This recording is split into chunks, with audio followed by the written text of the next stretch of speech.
তত্ত্বাবধায়ক সরকার ব্যবস্থা, গণভোটের বিধান বাতিল সহ সংবিধানের পঞ্চদশ সংশোধনীতে আনা কয়েকটি বিষয় অবৈধ ঘোষণা করে দেয়া হাইকোর্টের রায় বহাল রেখেছেন আপিল বিভাগ।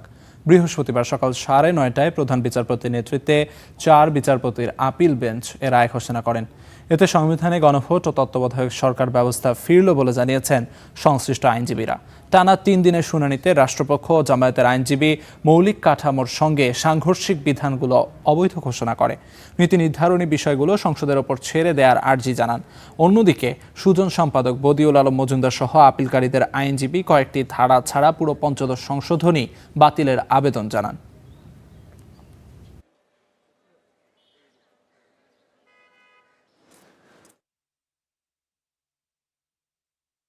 এই রায় যেহেতু হাইকোর্ট বিভাগের ছিল, এটা আমাদের সর্বোচ্চ আদালত আপিল বিভাগ কর্তৃক এটা অনুমোদনের প্রয়োজন ছিল। এই কারণে যে বাংলাদেশে আপনারা জানেন যে তত্ত্বাবধায়ক সরকার ব্যবস্থা পঞ্চদশ সংশোধনীর মাধ্যমে বাতিল করার ফলেই কিন্তু দেশে একটা স্বৈরতান্ত্রিক ব্যবস্থা চালু করা সম্ভব হয়েছিল, এবং এই কারণে এই পঞ্চদশ সংশোধনীটা বাতিল হওয়া প্রয়োজন ছিল, যাতে করে বাংলাদেশের সংবিধানে তত্ত্বাবধায়ক সরকার ব্যবস্থা পুনঃপ্রবর্তন করা যায়।